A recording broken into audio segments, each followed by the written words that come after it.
Assalamualaikum warahmatullahi wabarakatuh.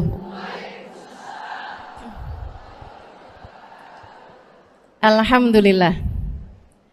Wassalatu wassalamu ala Rasulillah Muhammad ibn Abdillah wa ala alihi wa sahbihi wa man walah.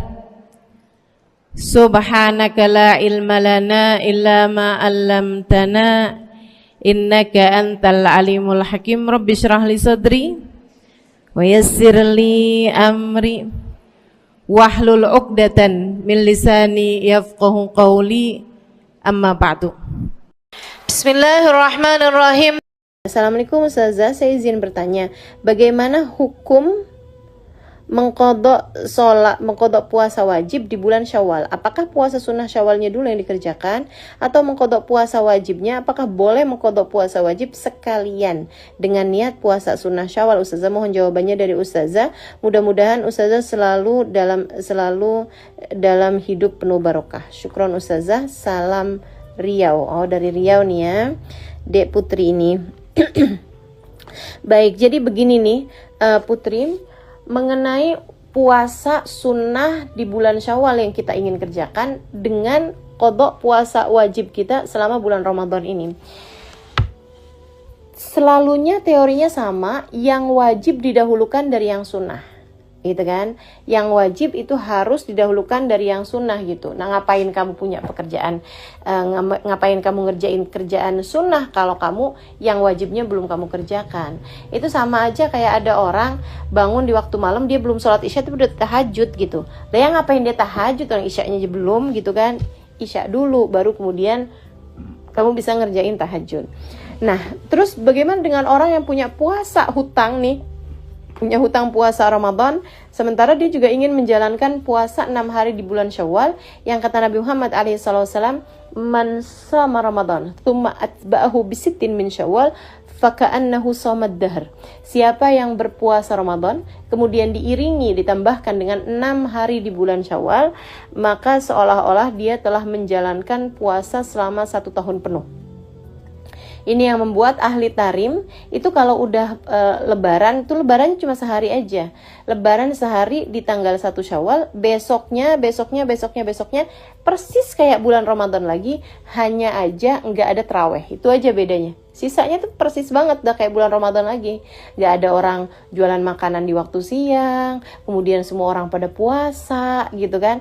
Semuanya tuh selama 6 hari. Nah, nanti datang tanggal 8 gitu ya, tanggal 8 Syawal sudah selesai nih puasanya nih, 7 hari, hari ke-8 di bulan Syawal itu mereka baru tuh bener-bener menjalankan lebaran. Maksudnya puasanya bener-bener udah habis tuh kalau udah kayak begitu gitu.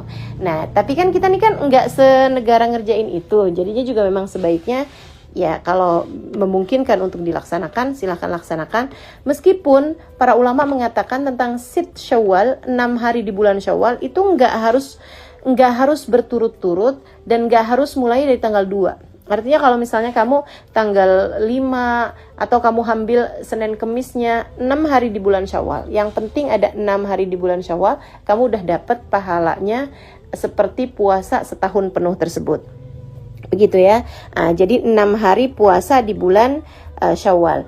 Nah, masalahnya bagaimana dengan yang masih punya qadha puasa Ramadan nih? Ada 2 pendapat teman-teman sekalian. Bisa dilihat ini di dalam kitab I'anatul Talibin ala Syarhi Fathil Mu'in gitu ya, tentang 2 pendapat ulama ahli sunnah wal jamaah atau ulama Syafi'i ini ya, yang saya akan nukilkan pendapatnya ini ya. Jadi ini bukan menurut saya atau menurut siapa gitu kan, saya bukan seseorang yang dalam kapasitas itu teman-teman, dan lagi pula ngapain kita berpendapat jika memang sudah ada pendapat dari para ulama-ulama gitu ya.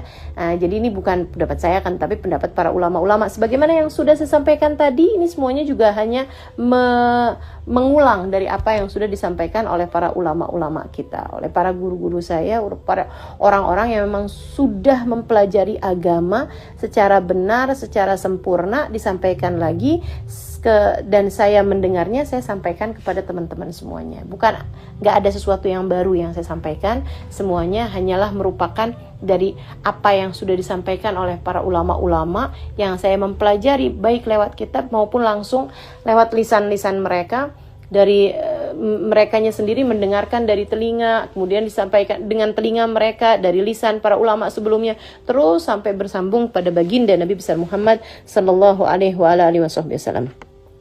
Baik, saudaraku sekalian saya muliakan, dua pendapat ini adalah pendapat yang pertama mengatakan bahwa selagi kamu masih punya hutang puasa wajib, ya kamu dahulukan yang wajib, gitu kan. Kamu dahulukan yang wajib, baru kemudian sesudah kamu mengerjakan yang wajib-wajib tersebut, baru kamu puasa 6 hari sunnah di bulan Syawal. Itu banyak yang berpendapat seperti itu.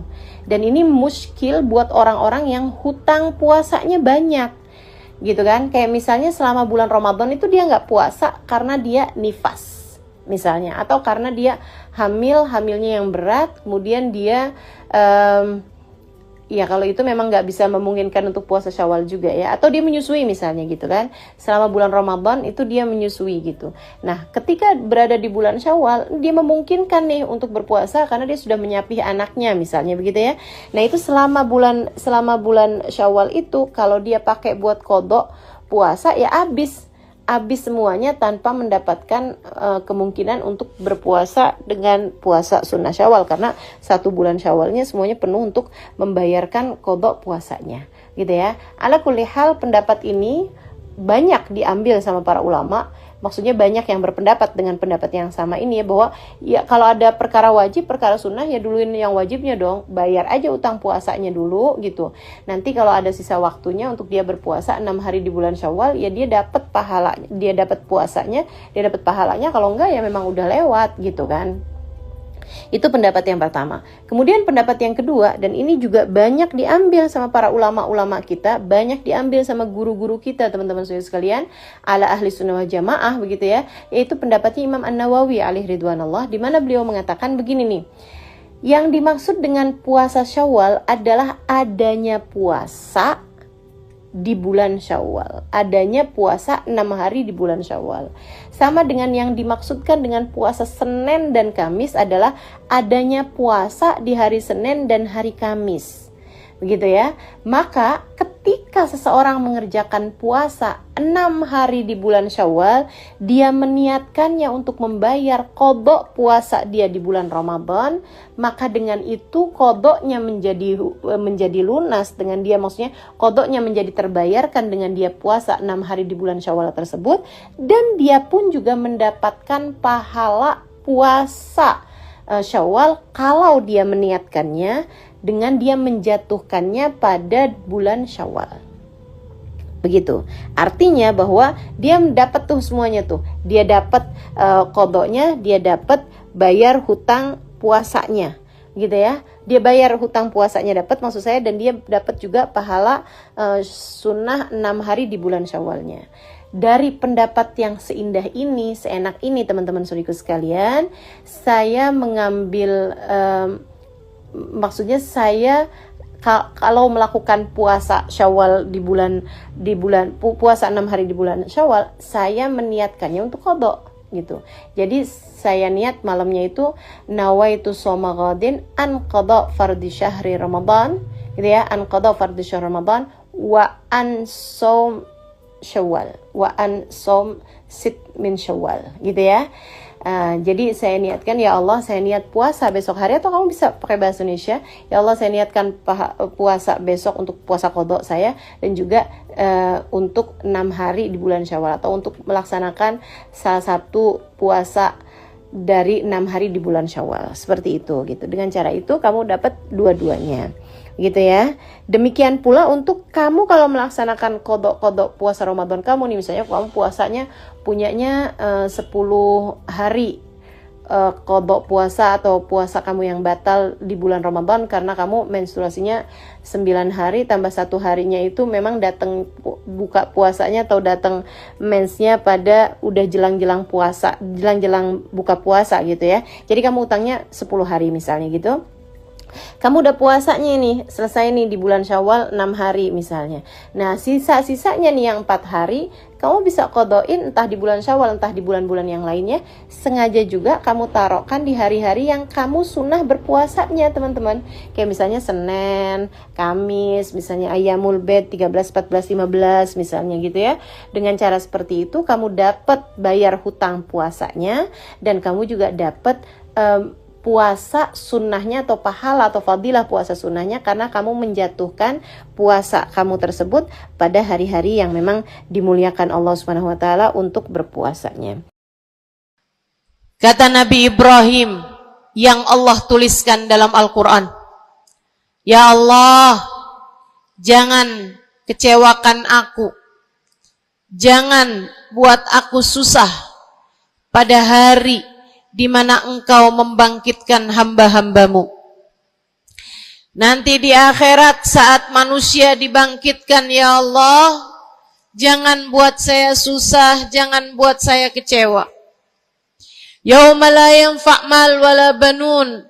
Hari yang itu loh ya Allah, hari yang tidak bermanfaat orang bawa harta, hari yang tidak bermanfaat orang bawa anak. Yang bermanfaat hanyalah orang yang datang pada Allah biqalbin salim, dengan membawa hati yang selamat. Karenanya siapapun di antaramu yang akan menuju ke akhirat, semua dari kita menuju ke akhirat. Siapapun di antaramu yang kepengen di hari akhiratnya nanti menjadi orang yang tidak susah, menjadi orang yang tidak sedih, menjadi orang yang tidak kecewa, menjadi orang yang tidak ketakutan, menjadi orang yang berhasil. Siapa di antaramu yang kepengen di hari akhiratnya nanti berbahagia, bersukacita? Siapa yang kepengen di hari akhiratnya nanti bergembira? Pastikan saat-saat ini, saat hidupmu di dunia ini, pastikan kamu sedang menuju kepada keselamatan hati. Hatimu selamatkan. Hatimu selamatkan, teman-teman. Hatimu selamatkan.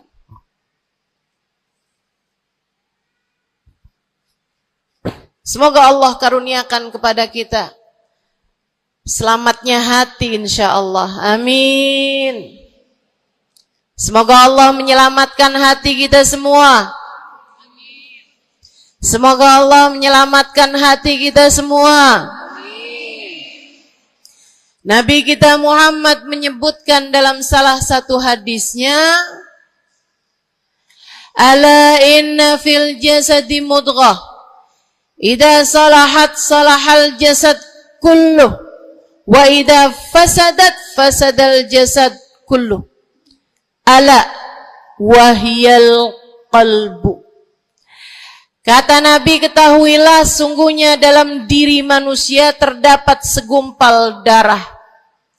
Apabila ia bagus, ia selamat, ia bersih, selamatlah seluruh anggota tubuhnya. Apabila ia rusak, ia hancur, ia gelap, ia mati, maka hancur pulalah seluruh anggota tubuhnya. Ala wahiyal qalbu, ketahuilah segumpal darah tersebut bernama hati. Maka bu, ka, de, na, ne, banyak nenek-nenek di sini. Saya sampaikan padamu pesan dari hati saya yang terdalam. Berhati-hatilah dengan hati. yang hati-hati sama hati. Apa yang ada di dalamnya? Coba silahkan. Silahkan kamu pikirkan nih kondisi hati saya nih kayak apa. Kita kalau badan lebih gampang ngerasainnya. Saya kalau ditanya, Ustazah lagi sakit? Iya. Sakit apanya Ustazah? Kaki. Saya bisa jawab. Tapi kalau kamu ditanya misalnya, gimana kabar hati kamu?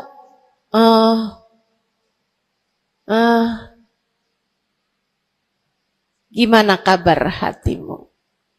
Sehatkah? Sakitkah? Atau bahkan sakaratul maut? Hatimu bercahayakah? Gelapkah? Atau bahkan mati? Bagaimana kabar hatimu, teman-teman? Bagaimana kabar hatimu? Innallaha la yanzur, kata Nabi Muhammad dalam hadis yang lain. Innallaha la yanzur ila suwarikum wala ila absyarikum, walakin yanzur ila qulubikum. Sungguhnya Allah tidak melihat kepada badan kalian.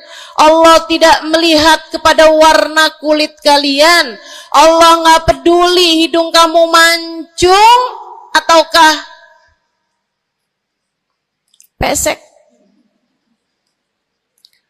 Allah nggak peduli kulit wajahmu mulus ataukah berjerawat. Allah nggak peduli kamu tinggi ataukah pendek. Allah nggak peduli warna kulitmu semacam apa. Yang Allah Subhanahu wa taala lihat, yang Allah Subhanahu wa taala perhatikan adalah hatimu. Adakah ia mulus? Adakah ia penuh dengan penyakit-penyakit? Yang Allah pandang darimu adalah hatimu. Nih, sekarang saat kamu duduk sama rata di tempat ini, teman-teman. Meskipun ada yang lebih tinggi, ada yang lebih rendah, tapi kita duduk nih sama-sama di tempat ini nih. Nilaimu di mata Allah bukan seberapa dekat jarak antaramu dengan saya. Nilaimu di mata Allah bahkan bukan bergantung dari jam berapa kamu datang. Ketika kamu sama rata duduk di tempat ini, yang Allah pandang darimu adalah hatimu. Sedang berada di manakah saat ini? Yang duduk di tempat ini sembari mikirin ntar pulang enaknya makan apa ya?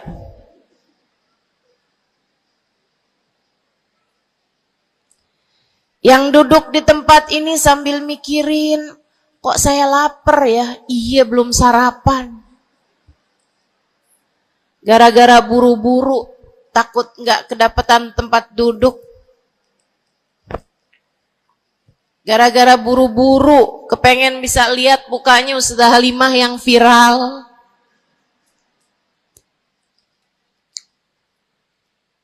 Hatimu. Allah melihat darimu, nilaimu di hadapan Allah. Nilaimu di hadapan Allah saat ini bukan bergantung dari seberapa awal kamu datang, bukan bergantung pada hal-hal yang lainnya, akan tetapi yang Allah lihat darimu adalah hatimu. Adakah Allah di dalamnya? Adakah Allah di dalamnya? Adakah Allah di dalamnya? Pun demikian dengan kamu saat sholat, pun demikian saat kamu sedang sedekah. Semuanya masalah hati, teman-teman. Semua masalah hati. Kata guru saya Sayyidil Habib Umar bin Hafid, al-madar kullal madar fi salahil gulub. Urusan segala urusan, sumber segala macam urusan, dasar segala macam urusan ada pada bagusnya hati. Kalau udah hatinya bagus, bagus semuanya. Kalau udah hatinya busuk, busuklah semuanya. Semoga Allah selamatkan kita dari busuknya hati. Semoga Allah selamatkan kita dari busuknya hati.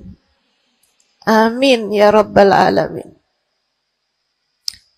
Dunia, akhirat, masalah semuanya ada pada hati. Karenanya yuk kita bahas, gimana sih caranya nyelamatin hati? Yang pertama, kalau kamu pengen tahu caranya nyelamatin hatimu, yang pertama,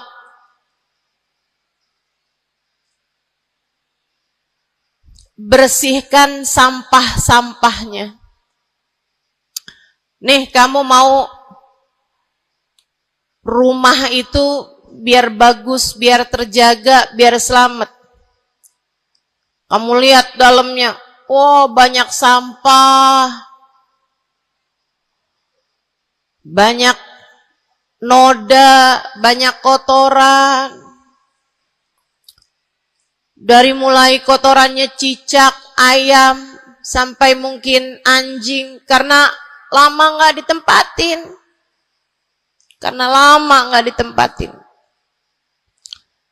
Ada banyak di antara kita yang kondisi hatinya semacam itu. Sampah begitu banyak dalam hatinya. Ada banyak di antara kita umat Islam yang kondisi hatinya semacam itu. Begitu banyak sampah di dalam hatinya tersebut. Semoga Allah selamatkan semuanya. Amin. Maka hal pertama, kalau kamu kepengen punya hati yang selamat, yang nomor satu adalah bersihkan hatimu dari semua sampahnya, keluarin. Apa sampahnya hati? Dosa-dosa yang telah kamu lakukan. Idza aznabal abd nakat fi qalbihi nuqtah sauda. Kata baginda kita Nabi besar Muhammad, idza aznabal abd, ketika seorang hamba mengerjakan dosa, tertorehlah di dalam hatinya satu titik hitam. Sampahnya hati. Kamu tiap kali bikin dosa, dosa apa aja? Bukan hanya dosa besar, zina, bukan hanya dosa besar, minum minuman keras atau narkoba, bukan hanya dosa besar, judi atau riba. Bukan hanya dosa-dosa besar. Kalau itu titik hitam yang sangat besar tertoreh di dalam hatimu itu. Bahkan dosa-dosa kecil, sekedar marah-marah sama suami, atau ngambil uang suami. Gimana? Pernah? Rezeki istri solehah ustazah. Lagi mau nyuci, kelihatan, alhamdulillah. Emang haram ya ustazah? Ya haram, bukan punya kamu. Kan katanya ada hak istri dalam harta suami. Iya betul kalau dia kasih. Kalau dia kasih, kalau nggak kasih, nggak halal juga. Bahkan dosa-dosa kecil, seperti melihat Tetangga terus kamu bilang, ya ampun cakep banget ya. Nyesel saya nggak kawin sama dia.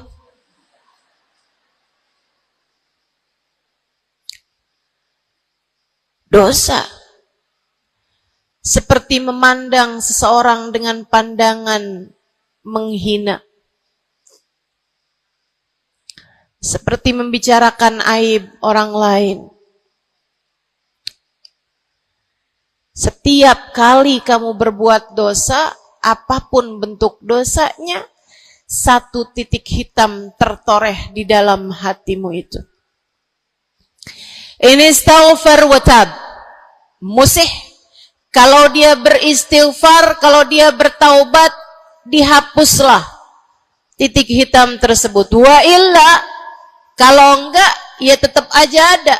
Kamu bikin dosa lagi, bikin dosa lagi, bikin dosa lagi, bikin dosa lagi. Enggak pernah istighfar, enggak pernah memperbaiki diri. Aurat tidak kamu tutup dengan baik. Sehingga akhirnya setiap kali kamu keluar dilihat oleh laki-laki yang bukan mahrammu. Satu titik hitam, satu titik hitam, satu titik hitam. Sampai terkadang hati seseorang dipenuhi dengan titik-titik hitam. Hatinya menjadi legam. Hatinya menjadi penuh dengan titik-titik hitam. Semakin bertambah lagi, semakin bertambah lagi, jadilah karat. Jadilah karat. Kalau udah jadi karat, na'udzubillah. Ini yang Allah sebutkan di dalam Al-Quran. Kata Allah, kalla, a'udzubillahi minasyaitonirrajim, kalla, bal rana ala qulubihim bima kanu yaksibun, kalla innahum an rabbihim yawma idin lamahjubun. Kalla, kata Allah, balran, ada ran, ada karat di dalam hati mereka tersebab dosa, dosa, dosa yang menumpuk tanpa pernah dimohonkan ampunan. Kalla innahum an rabbihim yawma idzin lamahjubun. Orang kalau hidup bawa karat hasilnya apa? Orang kalau hidup bawa karatnya hati hasilnya apa ya Allah? Kalla innahum an rabbihim yawma idzin lamahjubun. Orang yang hatinya punya karat, pada hari tersebut ia akan terhalang dari Allah Tuhannya. Guru saya Sayyidil Habib Umar bin Hafid menyampaikan tafsir mengenai ayat ini. Kata Habib Umar bin Hafid, tidak mati dengan membawa iman. Orang yang hatinya penuh dengan karat, apabila datang ajal menjemput, iman terkeluar, tercerabut dari dalam hatinya, hingga ia pun mati, keluar dari atas muka bumi ini dengan tanpa membawa iman Islam. Dia keluar dari atas muka bumi ini bukan sebagai hamba Allah, bukan sebagai umat Nabi besar Muhammad sallallahu alaihi wa ala alihi wasallam. Dia meninggal dunia dalam keadaan su'ul khatimah. Na'udzubillah min dzalik. Jangan biarkan karat memenuhi hatimu. Jangan biarkan hatimu dosa-dosa yang telah kamu lakukan menjadi berkarat dalam hatimu itu. Saya kesian sama kamu. Nggak apa-apa. Hidup terus-terusan ngontrak, nggak apa-apa. Hidup nggak pernah punya kendaraan sendiri, nggak apa-apa. Nggak pernah punya HP yang canggih, nggak apa-apa. Saya hidup di atas muka bumi ini, nggak pernah ada yang datang melamar saya. Jadinya sampai di usia di atas 30-an tahun, saya masih menjomblo, Ustazah. Nggak apa-apa. Ustazah, saya udah menikah 10 tahun, belum ada anak juga, Ustazah. Nggak apa-apa. Ustazah, suami saya kawin lagi, Ustazah. Nggak apa-apa.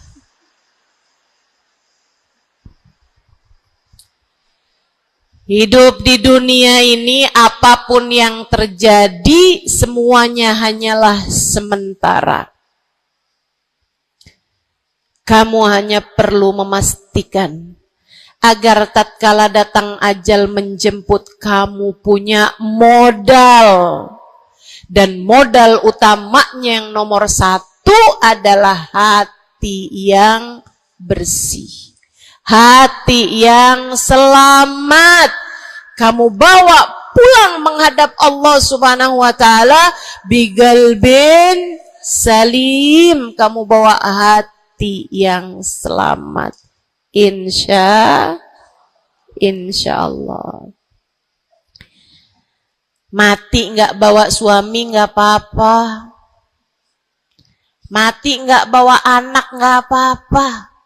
Nggak bakalan jadi pertanyaan malaikat raqib atid. Tapi mati harus dengan membawa hati yang selamat. Mudah-mudahan Allah karuniakan. Mudah-mudahan Allah karuniakan. Saudaraku sekalian yang saya muliakan, maka bersihkan sampah-sampah dalam hatimu itu. Caranya gimana nih, Ustazah?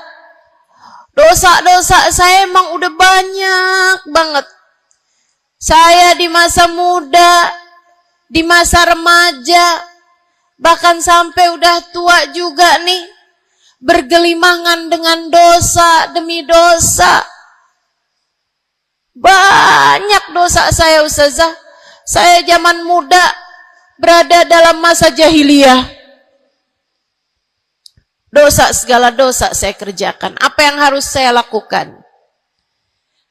Bersihkan karat-karat dalam hatimu itu dengan taubat. Minta ampun sama Allah. Minta ampun sama Allah. Kamu perlu nangis sama Allah. Kamu perlu sungguh-sungguh minta ampunan sama Allah. Dosa segede gunung, kalau Allah mau melemparkannya ke dalam lautan ampunan, inna kaba'irad dunubi ful ghufrani kalamami.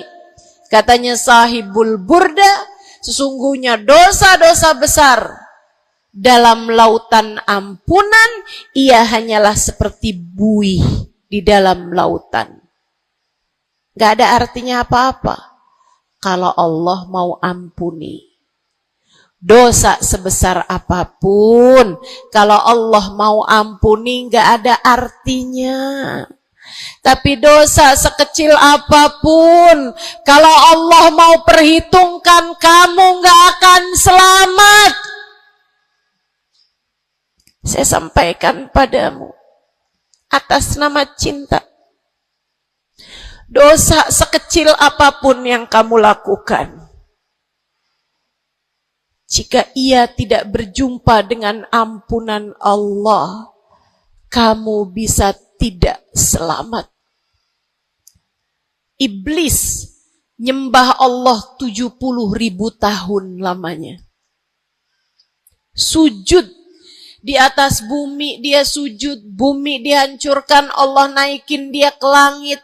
Di atas langit dia sujud, ganti-ganti posisi sujudnya. Karenanya Imam Ghazali dalam kitabnya Minhajul Abidin mengatakan, ma min buk'ah minal ard was sama, tidak ada satu jengkal tanah, baik di bumi ataupun di langit, illa waqad sajad iblis fihi sajdah, iblis udah pernah sujud di sana, di semua tempat di bumi maupun di langit. Paling banyak ibadahnya ternyata bukan seorang wali. Paling banyak ibadahnya ternyata bukan seorang nabi. Kalau hitung-hitungan panjang-panjangan ibadah, ibadahnya iblis lebih panjang daripada siapapun dari makhluknya Allah Subhanahu wa taala yang pernah tinggal di bumi ini. Akan tetapi dia nggak nurut. Iblis ibadah 70.000 tahun. Nggak nurut sekali doang, sekali aja. Wa idh qulna lil malaikati isjudu li Adam fasajadu illa iblis. Ketika kami memerintahkan seluruh makhluk yang ada di langit, seluruh malaikat kami perintahkan, wahai malaikat-malaikatku, sujudlah kalian kepada Adam. Fasajadu, mereka semuanya sujud, illa iblis, kecuali iblis doang. Tantang, petenteng gak mau sujud. Allah tanya, ma manaka antas judali Adam id amartuk? Iblis, apa yang bikin kamu gak mau sujud kepada Adam? Padahal aku yang telah memerintahkanmu. Bukankah kamu selama ini sujud di bumi, di langit untuk menyembahku? Sekarang aku perintahkan padamu untuk sujud. Kenapa kamu gak mau sujud padanya? Iblis gak bilang, ya Allah, kan perintahnya tadi malaikat. Saya kan bukan malaikat ya Allah. Gak gitu. Gak gitu. Saudariku sekalian yang saya muliakan, bahkan iblis gak bilang, males ya Allah saya sujud, lagi bisulan, misal. Enggak gitu juga. Makanya orang yang meninggalkan taat karena malas, karena bodoh misalnya, itu lebih dimaklumi teman-teman daripada yang kayak iblis ini nih. Ketika ditanya apa yang membuatmu gak mau sujud, wahai iblis, kepada Adam, iblis dengan pongahnya, dengan sombongnya mengatakan, ana khairun minhu, saya lebih baik daripada Adam. Khalaqtani min nar wa khalaqtahu min tin. Saya berasal dari api, sementara Adam berasal dari tanah. Tanah diinjak-injak ya Allah, sementara api begitu hebatnya. Fahbit minha fa innaka rajim. Kata Allah, kita yang taat sama dosa sama-sama baik.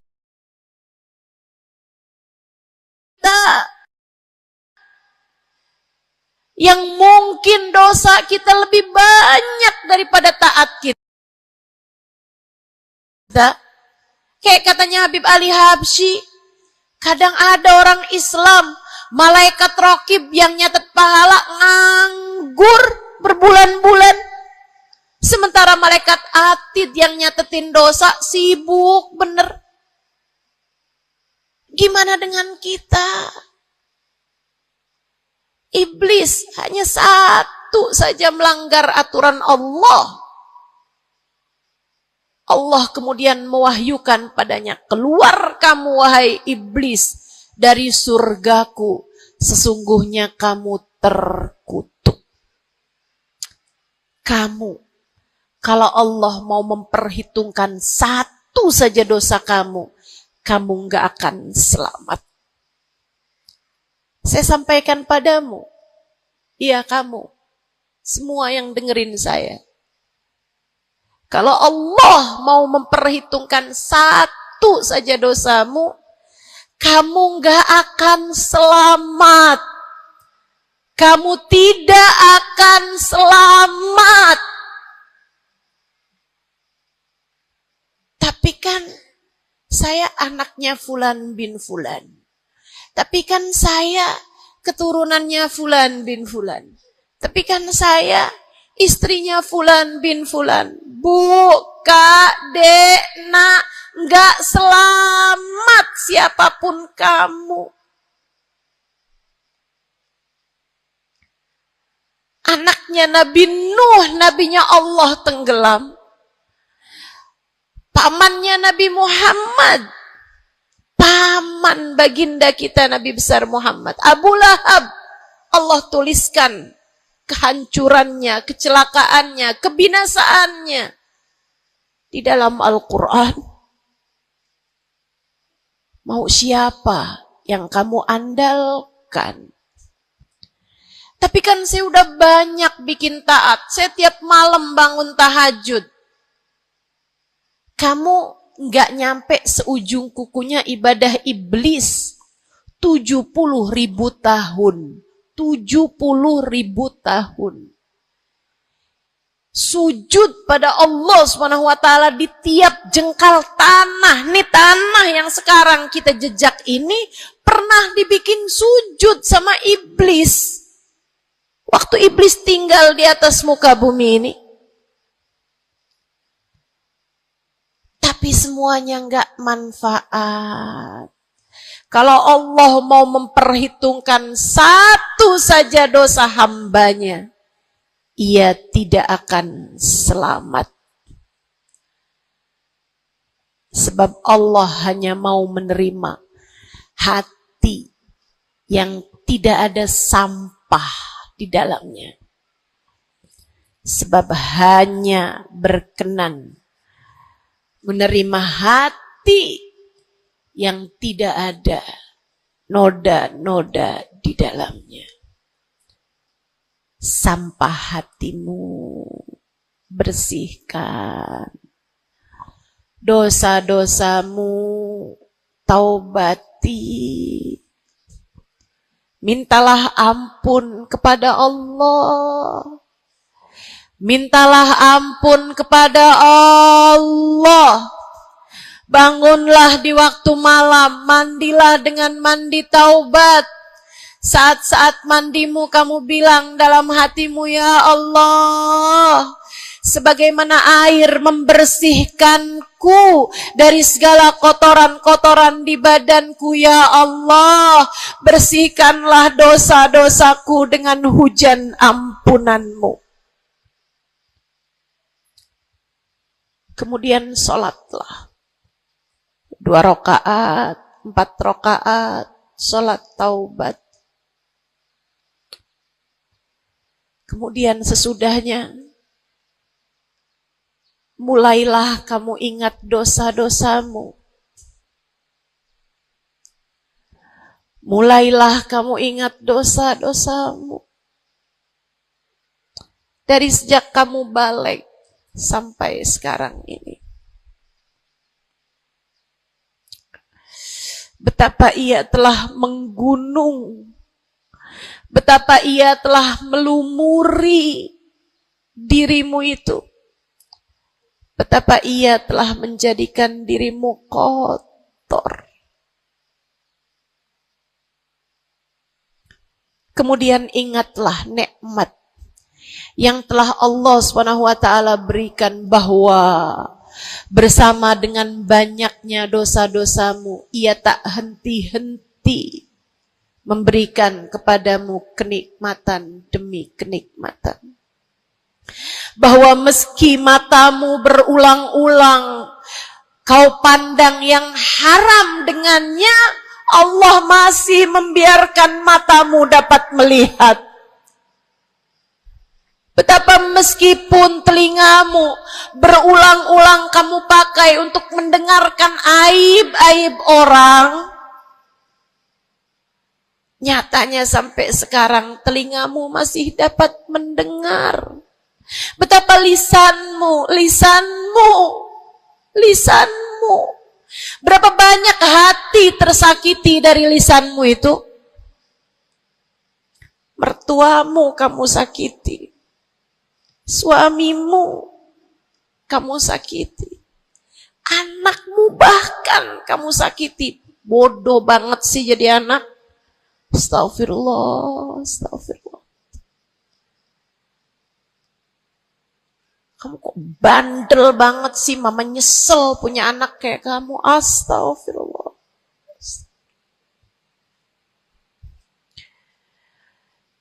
Betapa lisanmu menyakiti hati tetanggamu, saudara-saudarimu, sahabat-sahabatmu, orang-orang di sekelilingmu merasakan gangguan dari lisanmu itu, tersakiti dari lisanmu itu.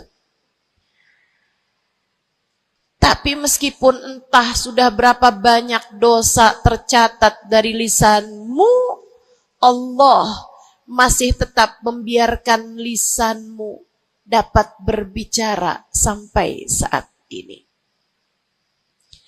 Nikmat tak henti-henti Allah berikan kepadamu, bukan? Betapa durhakanya diri kita. Namun betapa penuh rahmatnya Allah kepada kita. Betapa berlumurannya kita dengan dosa-dosa.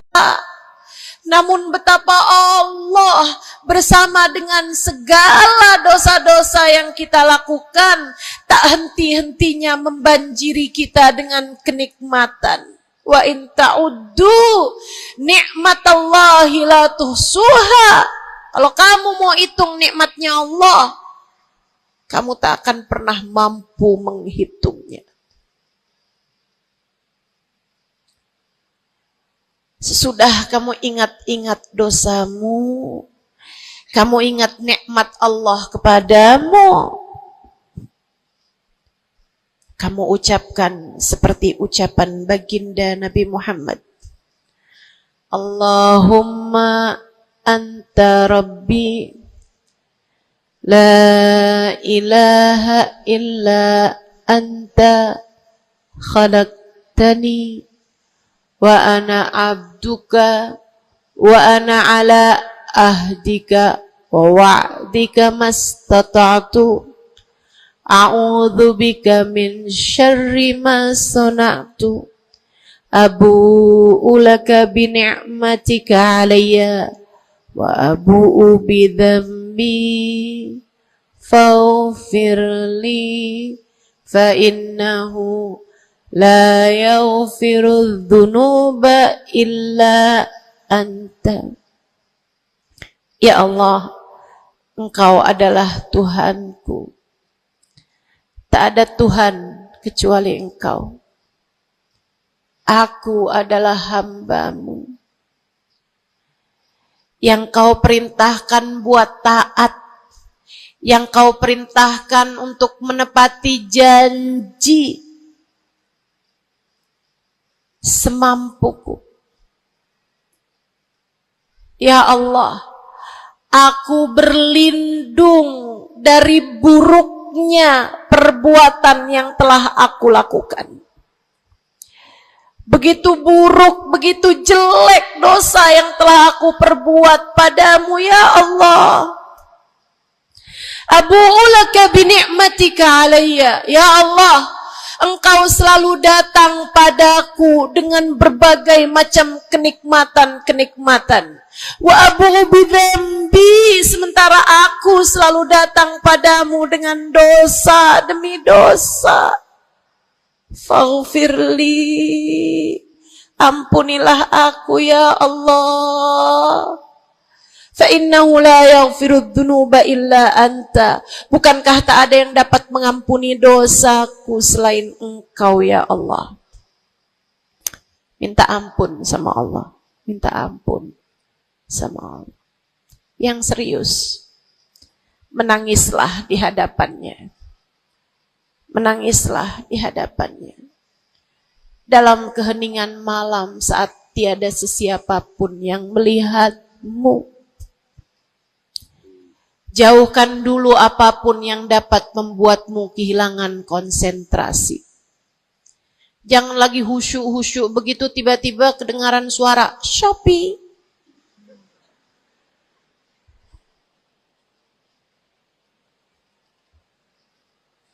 kamu langsung jadi hilang konsentrasi. Yang mana nih ya?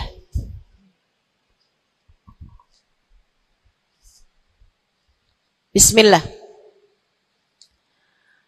Kalau kamu pengen punya hati yang selamat, nomor 1 adalah taubat. Taubatan nasuha. Taubat yang sungguh-sungguh. Nyesel telah berbuat dosa. Meninggalkan dosa-dosa tersebut. Berjanji untuk tidak mengulanginya lagi. Jika dosanya terkait sama manusia, ada syarat keempat yang harus dilakukan, yaitu meminta maaf kepada orang yang telah engkau sakiti hatinya tersebut. Yang kamu habis bikin dosa sama dia, minta maaf. Mudah-mudahan Allah SWT ampuni dosa-dosa kita. Amin. Semoga Allah ampuni dosa-dosa kita. Amin. Ketika ada seorang ulama ditanya, ya Syekh, wahai Syekh, kalau saya nih punya banyak hajat nih, punya banyak permintaan, tapi waktunya sempit buat doa, doa apa yang seharusnya saya panjatkan? Misalnya nih, lagi sebentar nih, bisa kepegang Hajar Aswad. Lagi sebentar nih, bisa ada di depan Ka'bah. Lagi sebentar nih, bisa ada di dekat makam Nabi Muhammad SAW. Sesudah kita ucap salam kepada baginda Nabi. Ini apa nih yang harus saya minta kepada Allah? Hajat saya banyak, sementara waktu saya sempit buat doanya. Apa yang harus saya mintakan? Apa sebaik-baik hajat yang perlu kita mintakan di saat tidak banyak waktu untuk memintanya kepada Allah? Syekh tersebut menjawab, is'alil maghfirah, mintalah ampunan dari Allah. Sebab bagaimana mungkin kamu meminta hajat-hajat yang lain sementara kamu masih belum berada dalam pandangan rahmatnya Allah. Kamu masih terusir dari pintunya. Kamu udah minta-minta. Nih kayak istri lagi minggat sama suaminya. Kemudian dia WhatsApp, tolong dong transferin saya. Lah balik dulu.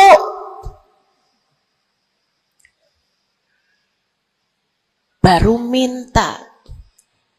Tiap kita ngerjain dosa adalah tiap langkahan kita menjauh dari Allah Subhanahu wa ta'ala.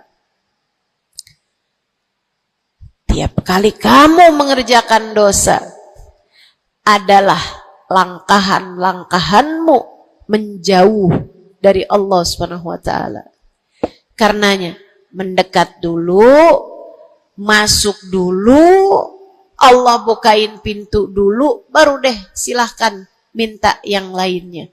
Kalau sempit waktumu, mintalah ampunan dari Allah Subhanahu wa ta'ala. Ini kan kerjaan kita nih suka salah-salah kalau doa. Giliran lagi ada hujan nih, wah doa mustajab, langsung, ya Allah jodoh ya Allah. Yang cakep, yang ganteng, yang kaya, yang setia, yang soleh. Banyak bener. Padahal kalau ngelihat dirinya kagak ada pantes-pantesnya.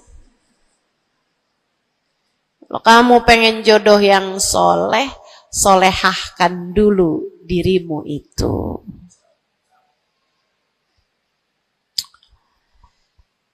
Begitu datang hujan, ya Allah, duit yang banyak, ya Allah, duit yang banyak, ya Allah.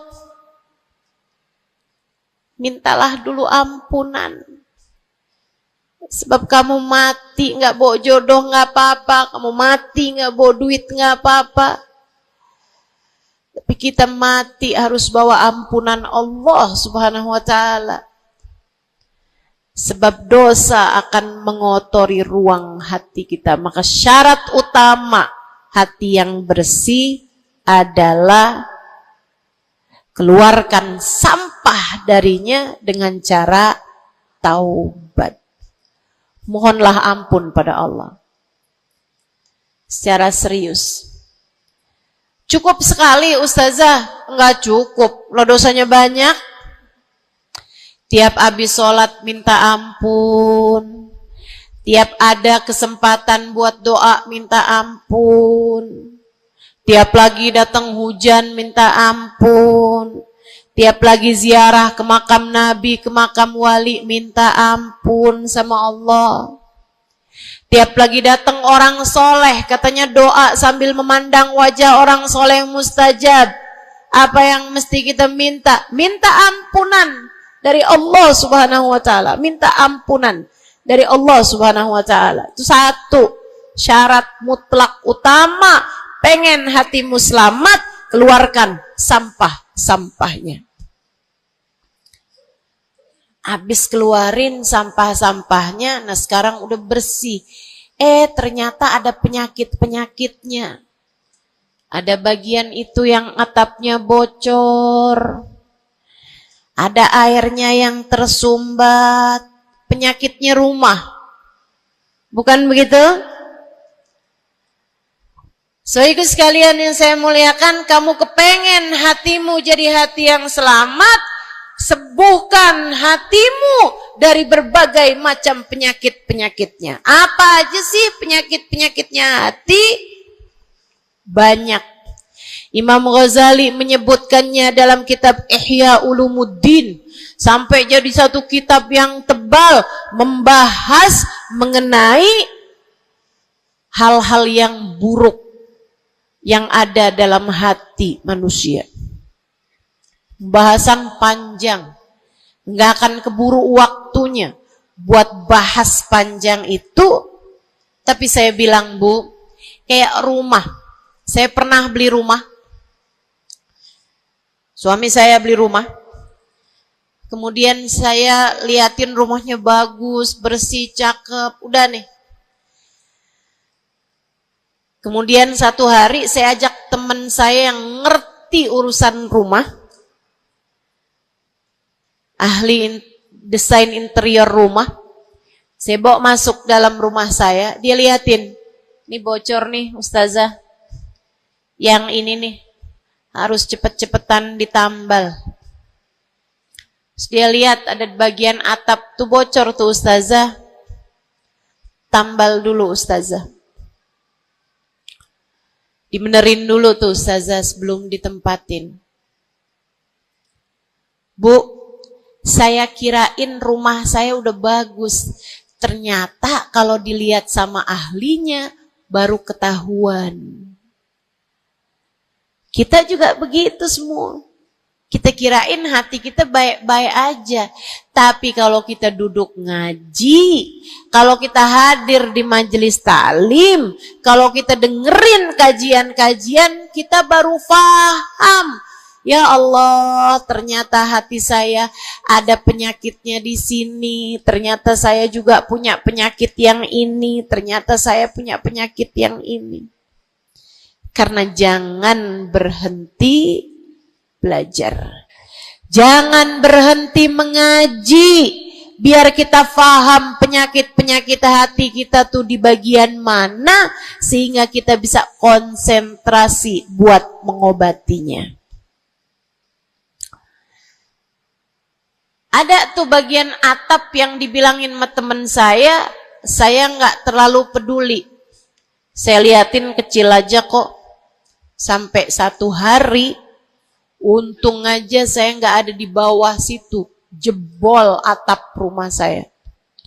Banjir rumah saya.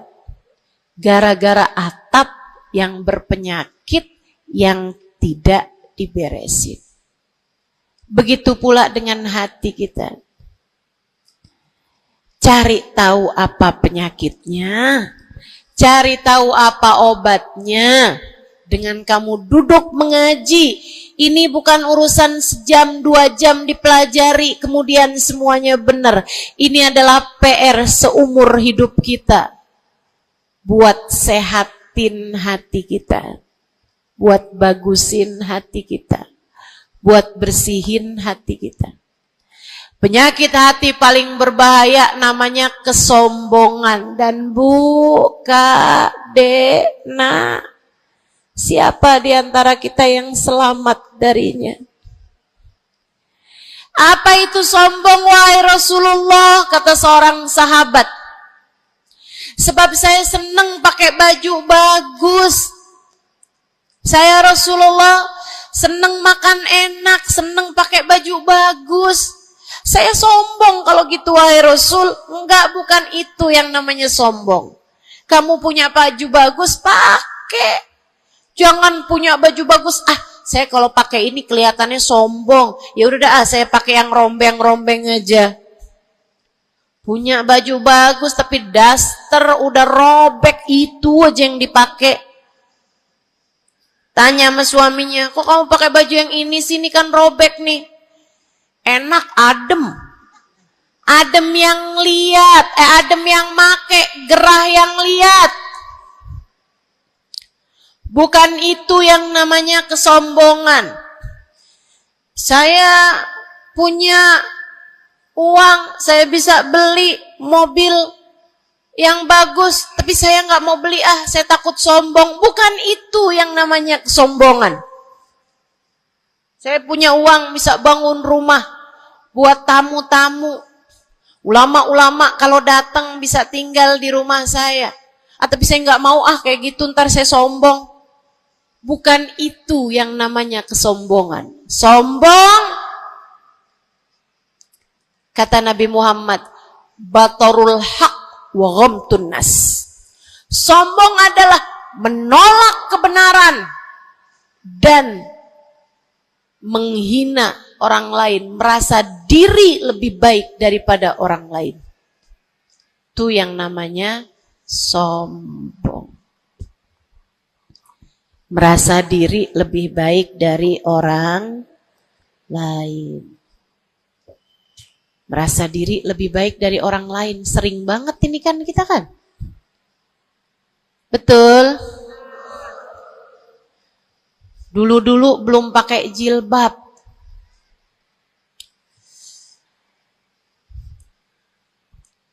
Nggak ngerjain taat yang namanya menutup aurat.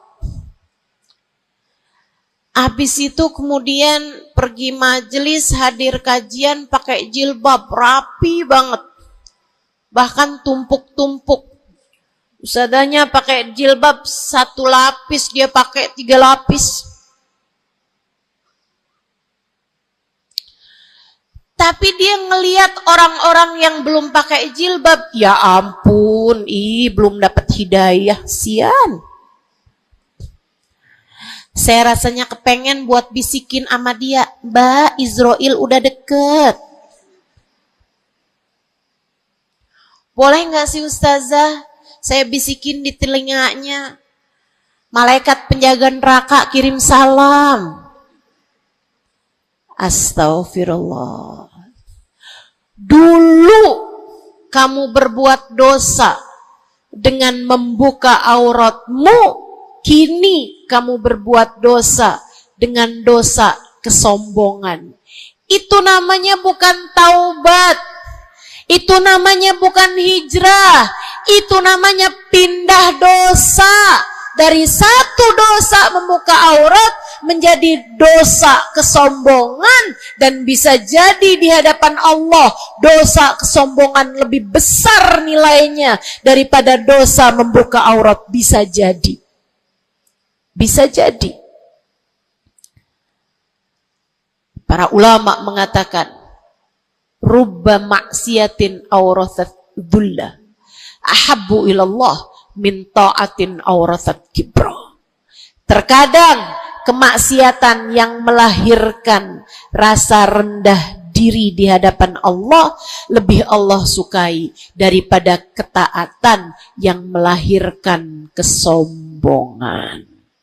Hati-hati. Hati-hati sama hati. Jangan biarkan kesombongan merusak hidupmu. Jangan. Ada banyak para istri yang merasa dirinya lebih mulia daripada suaminya. Banyak. Hati-hati, hati-hati. Saya belajar dari umi saya. Meninggal dunia 2 tahun yang lalu. Belum sampai hampir 2 tahun. Saudariku sekalian yang saya muliakan, saya sering bilang sama umi saya, Mi, maafin saya Mi ya. Umi saya bilang, Nak, maafin Umi ya. Umi punya salah sama kamu nggak kurang daripada salah kamu sama Umi. Umi punya dosa sama kamu pasti lebih banyak daripada dosa kamu sama Umi.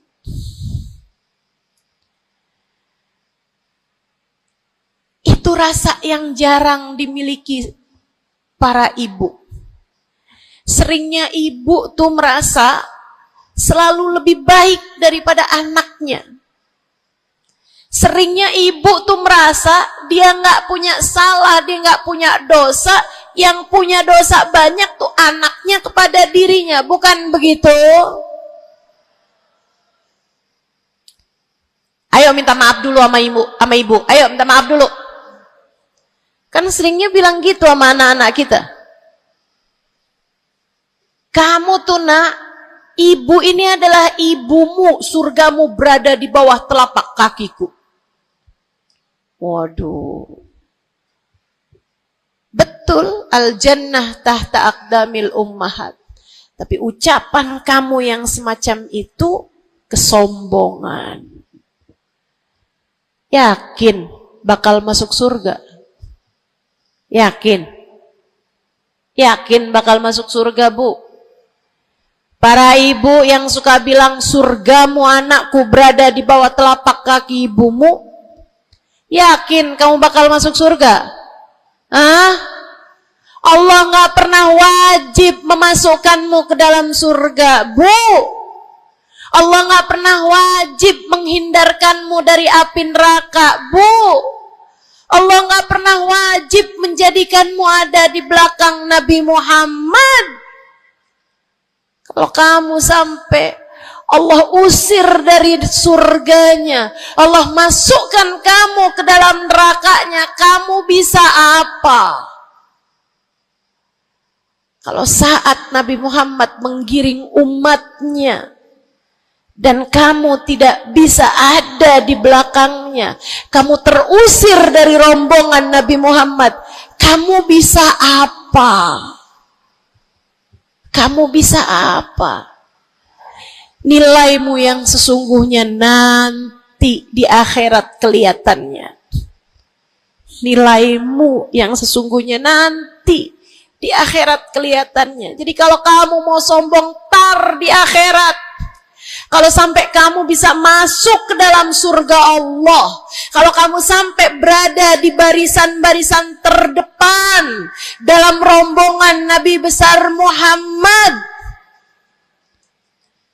kalau kamu bisa makan dari buah-buahan surga, kalau kamu ada saat kamu mengucap salam kepada baginda Nabi Muhammad, matamu bisa memandang indah wajahnya, telingamu bisa mendengar indah suaranya, lisanmu bisa mengucapkan salam langsung di hadapannya. Silahkan membusungkan dada pada saat itu. Silahkan mau ngerasa diri kamu lebih baik daripada ahli-ahli neraka. Silahkan. Tapi sekarang keadaannya belum tentu. Bagaimana jika seseorang yang kamu memandang dirimu lebih baik darinya, ternyata ia melenggang masuk ke dalam surga, sementara kamu Allah jerumuskan ke dalam api neraka? Keadaannya belum jelas, keadaannya belum tentu. Jangan pernah merasa diri lebih baik daripada siapapun. Jangan pernah merasa diri lebih baik daripada siapapun. hatimu, benerin rusak-rusaknya, penyakit-penyakitnya. Ada penyakit berbahaya namanya hasud. Ada penyakit berbahaya namanya hasud. Apa itu hasud? Seneng orang lain dapat kesulitan, seneng kalau orang lain dapat kemalangan, kesusahan, susah hati kalau orang lain dapat kesenangan. Tuh, seneng orang lain susah, susah orang lain seneng. Itu namanya hasud. Ada tetangga naikin rumah, bangun rumah, dia naik darahnya. Ada orang tetangganya yang sebelah kiri beli mobil, dia pun diangkut pakai mobil ambulan. Busuk bener hatinya. Dimakan sama sifat namanya sifat hasud. Nggak seneng lihat orang lain seneng. Kalau orang lain dapat kesusahan, seneng bener. Si ibu itu kemarin habis tabrakan. Pantas aja dia tabrakan. Kamu tahu kan, si ibu yang itu tuh suka ngerebut laki orang. Ngerebut suami orang jelek, teman-teman, jelek. Jelek. Tapi kamu ngomongin orang juga perbuatan yang jelek, sama jeleknya. Yuk belajar buat jangan punya sifat hasud. Dia kok bikin pengajian besar, pengajian kita harus lebih besar. Urusannya apa? Bukankah majelis itu adalah dakwah mengajak orang kepada Allah? Hatimu jagain, hatimu jagain, hatimu jagain. Ada yang bisa begitu, alhamdulillah. Ada ustazah yang lebih pandai darimu, alhamdulillah. Minta doa, ambil ilmunya. Bukan malah dihasutin. Hati-hati, hati-hati. Jangan sampai hasutmu membawamu kepada terusir dari rahmatnya Allah. Kayak Bal'am bin Ba'ur. Ada zamannya Nabi Musa, teman-teman sekalian. Namanya Bal'am bin Ba'ur. Ilmunya tinggi. Sampai kabarnya jamaahnya juga banyak. Semua orang dengerin kajiannya. Ini saya serem nih. Ini saya serem nih. So ikut sekalian nih, ngeri banget nih. Ini buat orang kayak saya nih, ngeri banget nih pembahasan ini nih. Ada orang berilmu, pinter banget, namanya Bal'am bin Ba'ur, zamannya Nabi Allah Musa. Jamaahnya banyak, kalau dia hadir kajian, semua orang di kampungnya hadir semuanya. Imam Ghazali cerita, dia sampai-sampai dari berilmunya, ilmunya tingginya, Allah kasih sama dia ilmu yang tinggi. Kalau dia ada dapat pertanyaan yang dia nggak tahu jawabannya, dia doa bisa lihat jawabannya langsung dari Lauhil Mahfuz. Kurang pinter apa? Kurang berilmu apa? Kurang hebat apa? Kurang dekat apa sama Allah? Kamu jadi ustazah, berapa banyak ilmumu? Kamu jadi seorang pendakwah, berapa banyak ilmumu? Kamu yang dianggap sebagai ulama, berapa banyak ilmumu? Merunduk Saudariku sekalian yang saya muliakan, si Bal'am bin Ba'ur, kabarnya sampai para malaikat turun ikut serta mencatat pelajaran-pelajaran yang dia berikan. Yang ngaji sampai bukan cuman orang, bukan cuman jin ikut ngaji, sampai malaikat-malaikat Allah ikut ngaji. Kurang apa hebatnya? Tapi Allah hancurkan Bal'am karena sifat hasud. Nabi Allah Musa datang ke kampungnya Bal'am bin Ba'ur. Jamaahnya Bal'am bin Ba'ur semua datang kepada Nabi Musa. Nabinya Allah, tentu saja semua datang. Semuanya datang kepada Nabi Musa. Semua minta doa kepada Nabi Musa. Semua berharap berkah dari Nabi Musa sebagai seorang nabinya Allah Subhanahu wa taala, Jalla Jalaluhu wa ta'alat azamatuh. Yang biasa hadir di majelisnya Bal'am kepengen istiqomah, kepengen rutinannya nggak terganggu, jadi dia tetap bikin rutinan walaupun ada Nabi Allah Musa alaihissalam. Jamaahnya dikit yang hadir. Mulai nih orang-orang yang berpenyakit datanglah kepada Bal'am bin Ba'ur. Rupanya Bal'am bin seorang nabinya Allah. Dia nggak lihat Nabi Musa sebagai seorang yang diberi kelebihan lebih banyak daripada dirinya karena diwahyukan wahyu kepadanya. Bal'am bin Ba'ur termakan sifat hasud. Ia pun berdoa meminta kepada Allah, ya Allah hancurkanlah Musa. Ya Allah, hancurkanlah Musa.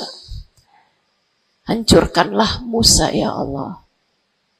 Saudaraku sekalian yang saya muliakan, Allah angkat semua kelebihannya Bal'am bin Ba'ur. Bahkan kabarnya dialah orang ateis pertama di atas muka bumi ini yang mengatakan alam semesta enggak ada Tuhannya. Ngeri.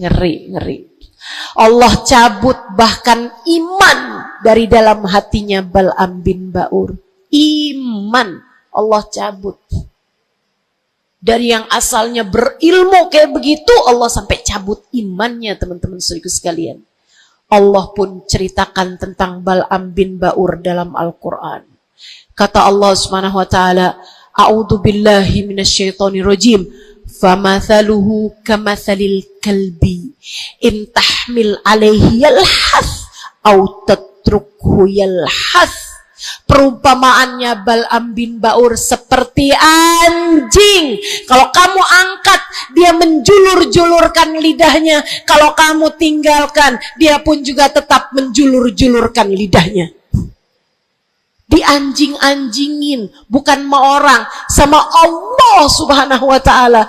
Lihat betapa Allah Subhanahu wa ta'ala kalau murka sama seseorang nggak tanggung-tanggung. Siapapun kamu, kalau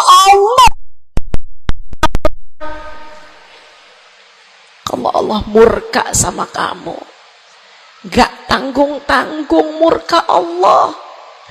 Bahkan kepada seseorang yang dibukakan lauhil mahfud kepadanya, Allah jadikan dia seperti anjing, kata Allah dalam Al-Quran.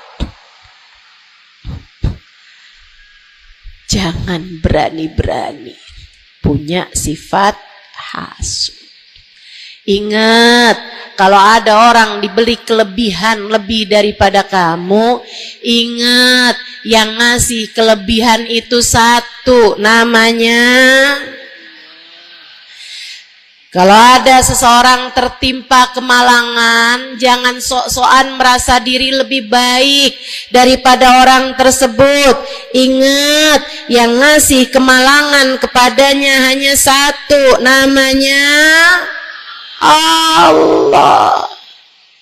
Hati-hati sama sifat namanya sifat hasud. Satu, bersihkan hatimu dari sampahnya yaitu dosa dengan cara taubat dan mohon ampun terus-terusan.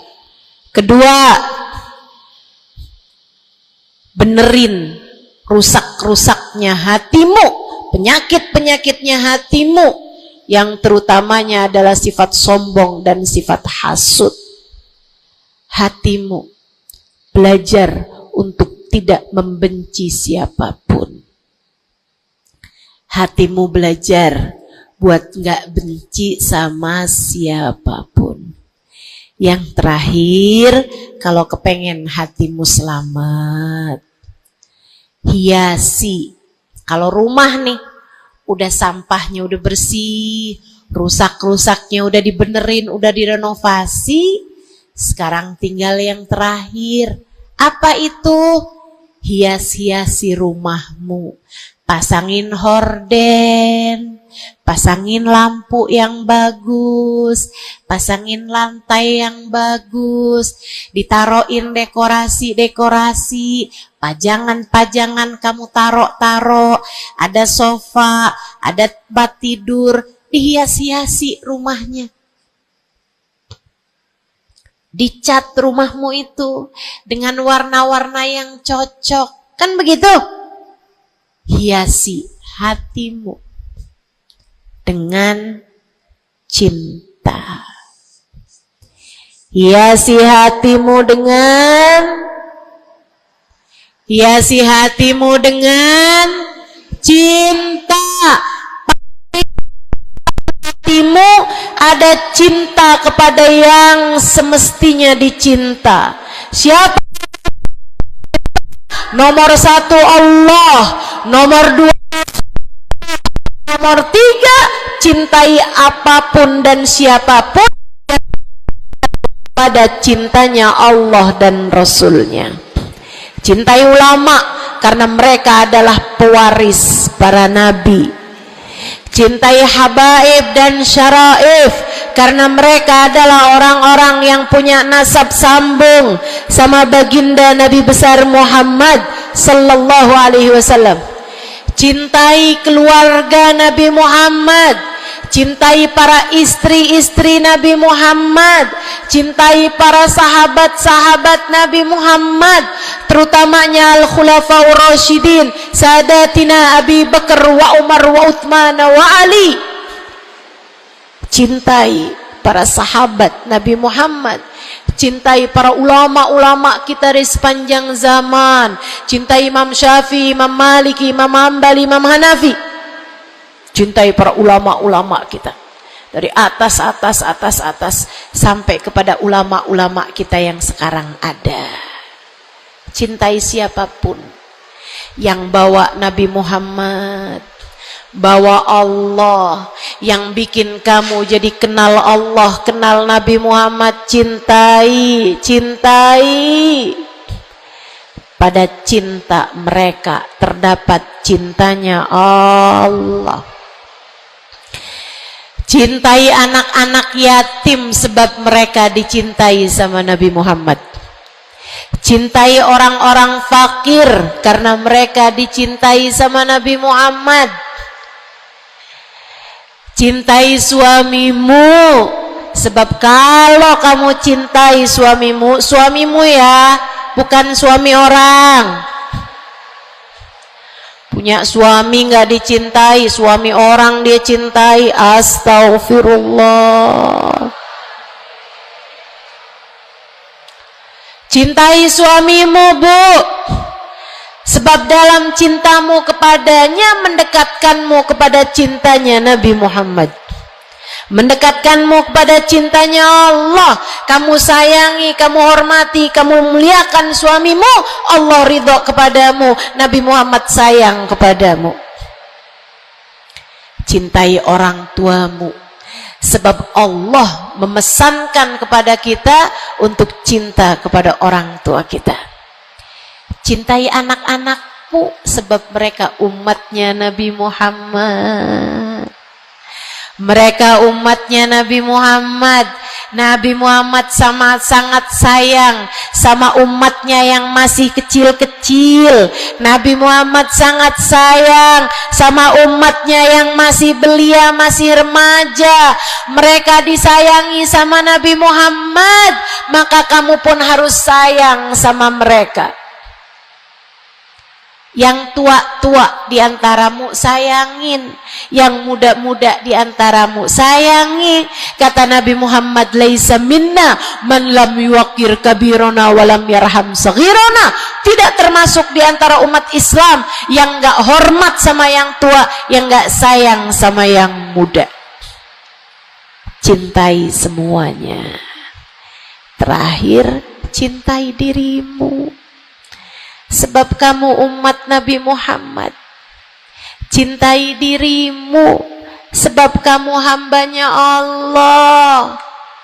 Jangan merasa diri nggak berharga. Dirimu berharga. Dirimu layak masuk surga kalau kamu taat sama Allah.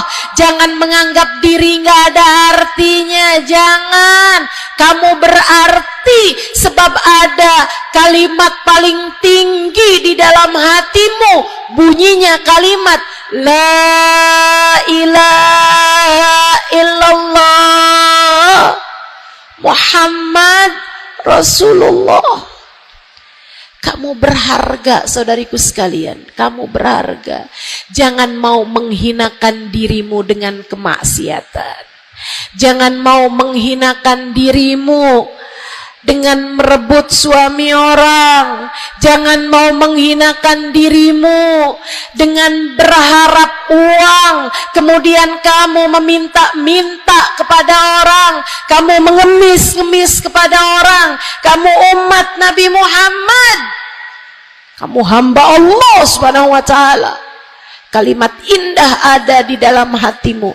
Jangan hinakan dirimu itu. Mari terhormat. Jalanin sholat, jangan pernah tinggal. Mari terhormat. Tutup auratmu, jangan dibuka-buka. Mari terhormat. Cintai dirimu. Bangun di waktu malam. Sholat malam. Angkat tangan. Minta kepada Allah. Mari terhormat. Baca sholawat sebelum tidur. Wahai Rasulullah, saya adalah umatmu. Berharap akan dapat masuk surga di belakangmu ya Rasulullah. Mari cintai dirimu sebagai hamba Allah, sebagai umat Nabi Muhammad. Insya Allah. 3 hal itu jika kamu lakukan, bersihkan hati dari dosa-dosa, sembuhkan penyakitnya hati yang ada dalam dirimu, kemudian yang terakhirnya, hiasi hatimu dengan cinta dan kasih sayang kepada siapapun yang ada di atas muka bumi ini. Sayangi aja semuanya, cintai aja semuanya, sebab dalam cinta kepada semuanya terdapat cintanya Allah dan Rasulnya. Saya sakit, tapi saya tetap datang ke Pontianak karena saya sayang, karena saya cinta sama orang-orang Pontianak. Bukan karena Pontianaknya, tapi karena yang berkumpul di sini adalah umatnya Nabi Muhammad. Saya berharap dengan saya datang padamu, umatnya Nabi Muhammad, semoga Nabi kalian berkenan memandang saya dengan kasih sayangnya. Saya datang ke sini walaupun sakit, karena saya tahu kalian semua hambanya Allah. Ada keberkahan dalam diri kalian yang saya berharap mendapatkan itu. Saya berharap dengan saya datang padamu, Allah Tuhanmu berkenan merahmati saya sebagai hambanya. Yuk sayangi semuanya, yuk cintai semuanya. Rabbana zalamna anfusana wa illam taghfir lana wa tarhamna lanakunanna minal khasirin. Rabbana atina fid dunya hasanah fil akhirati hasanah wa qina adzabannar. Bifadli subhana rabbika rabbil izzati amma yasifun. Wassalamun alal mursalin walhamdulillahi rabbil alamin. Assalamualaikum warahmatullahi wabarakatuh.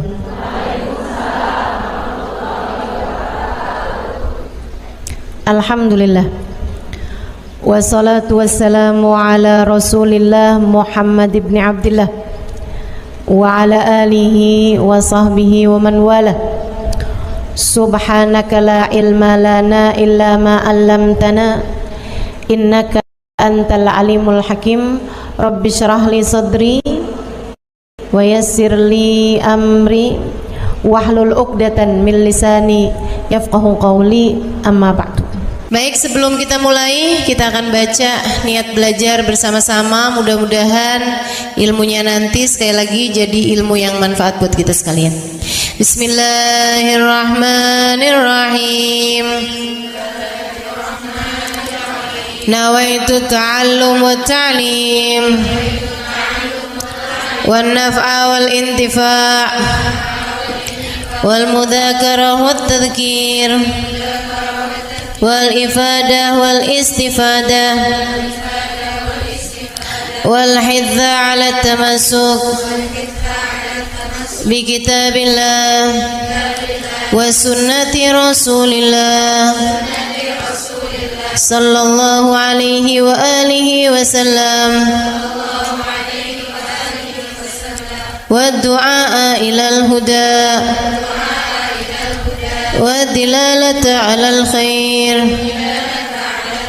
ابتغاء مرضاته وقربه وثوابه وحسن الخاتمة مع اللطف والعافية وصلاح العاقبة برحمتك يا أرحم الراحمين. إلى حضرة النبي محمد صلى الله عليه وسلم وآله وصحبه وأزواجه وذريته وأهل بيته وسلم وجميع الأنبياء والمرسلين والملائكة أجمعين أن الله يغفر لهم ويرحمهم ويعلي درجاتهم في الجنة وينفعنا ببركاتهم وأسرارهم وأنوارهم وعلومهم ونفعاتهم في الدين والدنيا والآخرة. الفاتحة. Baca bersama-sama. A'udzu billahi minasyaitonir rajim. Bismillahirrahmanirrahim. Alhamdulillahi rabbil alamin. Ar-Rahmanir Rahim. Maliki yaumiddin. Iyyaka na'budu wa iyyaka nasta'in. Ihdinas siratal mustaqim. Siratal ladzina an'amta 'alaihim ghairil maghdubi 'alaihim waladdallin. Amin. Taqabbalallah minna wa minkum, taqabbal ya karim. Warraghba fid dunya, sementara rakus ambisi terhadap dunia, tukathirul ham, bikin banyak sumpah, wal hazan, dan bikin banyak kesedihan. Bikin sedih badan kita, bikin sedih hati kita, bikin sumpek dan bikin akhirnya jadi berpenyakit ya badan kita ini. Ar-raghbah fid dunya. Wal batalah, sementara batalah, kalau di situ diartiin apa batalah? Nganggur ya, benar. Cuman bahasa yang enak apa ya? Tugasil galba, lalai dari Allah, maksudnya ya nggak kepengen dunia juga, nggak kepengen akhirat juga gitu, kayak gabut. Anak zaman sekarang bahasanya gabut ya.